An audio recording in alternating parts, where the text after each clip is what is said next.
السلام علیکم ویورز، میں ہوں آپ کا ہوسٹ عبدالرحمان اور آج ڈسکس کریں گے امریکہ کی جانب سے پاکستان کو دی جانے والی معاشی پابندیوں کی دھمکی. اور یہ دھمکی دی ہے امریکہ کے اسٹیٹ ڈپارٹمنٹ کے اسپوکس مین نے، جنہیں ایک پریس کانفرنس کے دوران پوچھا گیا کہ پاکستان ایران کے ساتھ اپنی تجارت $10 بلین تک بڑھانے جا رہا ہے. ایرانی صدر پاکستان کے دورے پہ ہیں تو اس پر امریکی ترجمان نے کہا کہ جو ملک بھی ایران کے ساتھ تجارت کرے گا وہ ہماری معاشی پابندیوں کی زد میں آئے گا. اور چونکہ پاکستانی آج کل یہ بات کر رہا ہے تو انڈائریکٹلی پاکستان کو ہی مخاطب کیا گیا ہے. لیکن میں سمجھتا ہوں کہ امریکی ترجمان نے اس معاملے میں منافقت سے کام لیا. انہیں کہنا چاہیے تھا کہ ان معاشی پابندیوں سے دو قسم کے ملک مستثنا رہیں گے. ایک طاقتور ملک چائنا، جو ایران سے کھل کھلا کے تجارت کرتا ہے اور ہر روز تقریباً 10 لاکھ بیرل تیل خرید رہا ہے. کیونکہ وہ طاقتور ہے، اس پر کسی قسم کی US کی پابندیاں نہیں لگ رہی. اور دوسرا ایسا ملک جو امریکہ کا لاڈلا ہو، جیسے انڈیا ہے. انڈیا نے بڑی مقدار میں پچھلے 3-4 سال ایران سے تیل خریدا تو اس پر بھی کسی قسم کی پابندی نہیں لگی، اسے باقاعدہ ایگزیمپشن دی گئی تھی. تو انہیں کہنا چاہیے تھا کہ امریکہ ہر اس غریب اور کمزور ملک پر پابندی لگائے گا جو ایران سے تجارت کرے گا. ہاں، امیر اور لاڈلا ملک اس سے علیحدہ ہوں گے. اب پاکستان کے پاس آپشنز بھی کم ہیں. کیوں؟ امریکہ پاکستان کا سب سے بڑا منافع بخش تجارتی پارٹنر ہے. جی ہاں، دونوں ملکوں کی جو ٹریڈ ہے امریکہ اور پاکستان کی، وہ کہ $9 بلین کی ہے. اس میں سے ہم $6 بلین کی چیزیں امریکہ کو بیچتے ہیں اور ان سے $3-3.25 بلین کی چیزیں خریدتے ہیں. تو اینڈ پر جا کر ہم سرپلس میں جاتے ہیں امریکہ کے ساتھ. اگر پاکستان کا سب سے بڑا بزنس پارٹنر ڈسکس کریں وہ چائنا ہے، جس کے ساتھ ہم $20-25 بلین کی چیزیں ٹریڈ کرتے ہیں. لیکن اس سے ہم خریدتے $20 بلین کی چیزیں ہیں اور بمشکل $3-3.5 بلین کی چیزیں اسے بیچتے ہیں. تو چائنا کے ساتھ ہم خسارے میں، لیکن امریکہ کے ساتھ ہم پروفٹ میں جاتے ہیں. تو امریکہ نے اسی کانفرنس میں اس بات میں بلیک میل بھی کیا اور سمجھایا کہ ہم سب سے بڑے آپ کے پارٹنر ہیں، بزنس پارٹنر، جس کے ساتھ آپ منافع میں جا رہے ہیں. اس کے بعد دوسرے نمبر پہ پاکستان کو جو احسان جتایا گیا وہ یہ کہ پچھلے 20 سالوں میں امریکہ پاکستان میں 5 بڑے انویسٹرز میں شمار ہوتا ہے.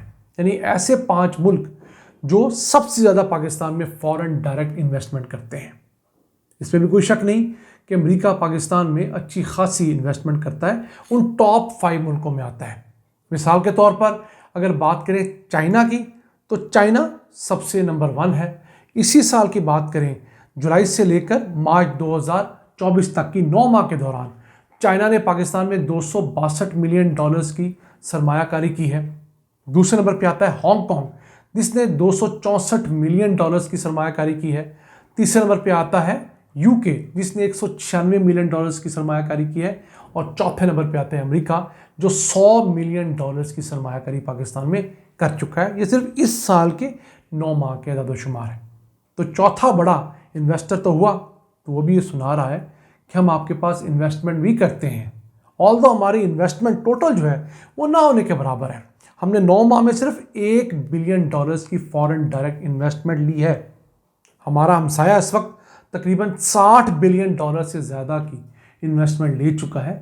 میں انڈیا کی بات کر رہا ہوں، ہم سے 60 گنا زیادہ. اس کے بعد پاکستان کو ایک اور جگہ بھی امریکہ کی بڑی اشد ضرورت ہے، وہ ہے ریمیٹنسز میں. امریکہ کے اندر کچھ 7 لاکھ پاکستانی مقیم ہیں، اوورسیز پاکستانی، اور انہی کی وجہ سے امریکہ چوتھا ایسا ملک ہے جو سب سے زیادہ پاکستان میں ریمیٹنسز بھیجتا ہے. اگر پچھلے سال کی بات کریں، سب سے زیادہ سعودیہ سے ریمیٹنسز آئی $6.40 ارب. دوسرے نمبر پہ آیا UAE $4.40 ارب. تیسرے نمبر پہ آیا برطانیہ $4 ارب اور چوتھے نمبر پہ آیا امریکہ $3 ارب. اس سے زیادہ بھی 2 گروپس کی ریمیٹنسز آتی ہیں، لیکن وہ مختلف ملکوں کے مجموعے ہیں. مثلا گلف کے دیگر ممالک جو ہیں، کویت، بحرین، عمان وغیرہ، ان سے ملا کر $3 ارب 12 کروڑ کی ریمیٹنسز پچھلے سال میں آئیں.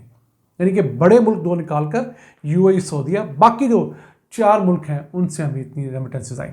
اسی طرح یورپی یونین کے جو 29 ممالک ہیں ان سے ہمیں